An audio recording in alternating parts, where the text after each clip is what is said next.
सुप्रभात। आज मैं नितेश विकसित भारत फाउंडेशन पे अपना सुझाव देना चाहता हूँ। जैन विद द टू की तरफ से कक्षा 9 का छात्र। मेरी थीम है आत्मनिर्भर भारत और टाइटल है सड़कें सुधरेगी तो भारत सुधरेगा। मेरा सुझाव, मैंने और मेरी टीम ने इंटरनेट, अखबार, हाल की रिपोर्टों की मदद से हमने यह देखा कि कुछ जगहों पर सड़क बहुत खराब है, खासकर गांव देहातों में, जिसके कारण दुर्घटना हर वर्ष बढ़ती जा रही है।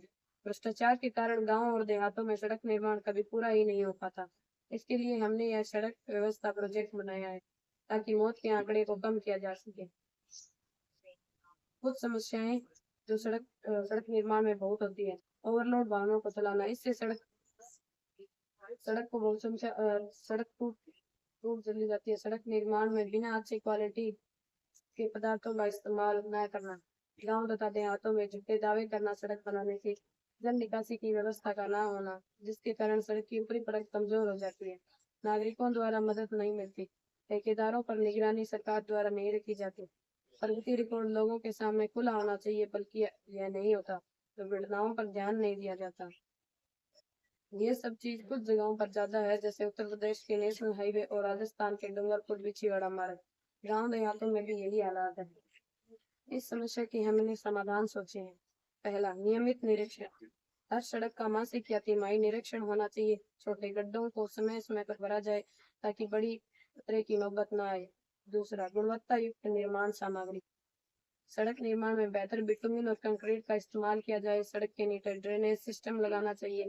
तीसरा, जल निकासी की व्यवस्था। सड़क के दोनों किनारों पर नालियां बनानी चाहिए। पानी को रोकने से सड़क की ऊपरी परत कमजोर होती है, इसीलिए निकासी की बहुत जरूरत है। चौथा, जन सहभागिता। नागरिक मेरी सड़क ऐप पर शिकायत कर सकते हैं अगर कोई सड़क कहीं टूटी हुई है तो। पंचायत स्तर पर स्थानीय मॉनिटरिंग कमेटी बनाकर रिपोर्ट तैयार करें। पांचवी, सरकारी जिम्मेदारी। ई टेंडर सिस्टम से भ्रष्टाचार कम होता है, इसलिए इसका उपयोग किया जाना चाहिए। हर सड़क परियोजना का ऑनलाइन प्रगति रिकॉर्ड जनता के लिए खुला होना चाहिए ताकि जनता को विश्वास रहे सरकार पर। छठा, टिकाऊ सड़कों के लिए नए प्रयोग। प्लास्टिक रोड टेक्नोलॉजी का प्रयोग, रिसाइकल डामर का उपयोग, सस्ता और पर्यावरण हितैषी है। कुछ और मुख्य सुझाव: एम्बुलेंस के लिए सड़क के पास एक छोटी अलग सड़क बननी चाहिए ताकि घायलों को जल्दी अस्पताल पहुंचाया जा सके। लोगों की मदद पाने के लिए हमने एक सुझाव सोचा है ताकि सरकार, कुछ जगह ऐसी है जहाँ सरकार की पहुंच नहीं हो पाती पर लोगों की होती है, इसीलिए हमने इनाम प्रणाली का इस्तेमाल करने की सोची। इनाम प्रणाली क्यों जरूरी है? जनता को सड़क प्रणाली में शामिल करने के लिए भ्रष्टाचार कम होता है। समय पर सूचना मिलने से सरकार जल्दी मरम्मत कर पाती है। लोग अपने इलाके की सड़कों के लिए खुद जिम्मेदार महसूस करते हैं। इनाम की दर। यह इनाम की दर गंभीरता, सटीकता और असर के आधार पर है।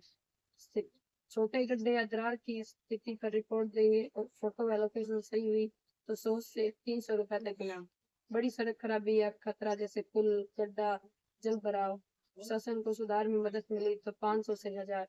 दुर्घटना या जानलेवा स्थिति की सूचना, जान बची या हादसा टला तो 2000 से 5000। या लगातार किसी ने रिपोर्ट दी या विश्वसनीय उपयोगकर्ता ने महीने में 5+ रिपोर्टें दी तो उसे बोनस में 1000 to 2000 रुपए मिलेंगे। इनाम देने की प्रणाली। पहला, मेरी सड़क ऐप या स्मार्ट सिटी ऐप में रिपोर्ट एंड अर्न सेक्शन बनाया जाए सरकार द्वारा। दूसरा, सही फोटो व लोकेशन, तारीख रिपोर्ट भेजने पर automatic photo and location verify करने का सिस्टम अपलोड करें। सत्यापन के बाद उपभोक्ता के खाते में इनाम पहुंच जाना चाहिए। इस प्रोजेक्ट के फायदे: हर साल 3,03,500 करोड़ का लाभ, हर 1 रुपए के खर्च पे 5 से 7 रुपए का लाभ, 10 साल में लगभग 500 करोड़ का फायदा। फिलहाल के कुछ साल के दुर्घटना आंकड़े: 2022 में 1,68,491 लोगों की मौत दुर्घटना के कारण हो गई। 2023 में 1,72,890 लोगों की मौत दुर्घटना के कारण हो गई। धन्यवाद।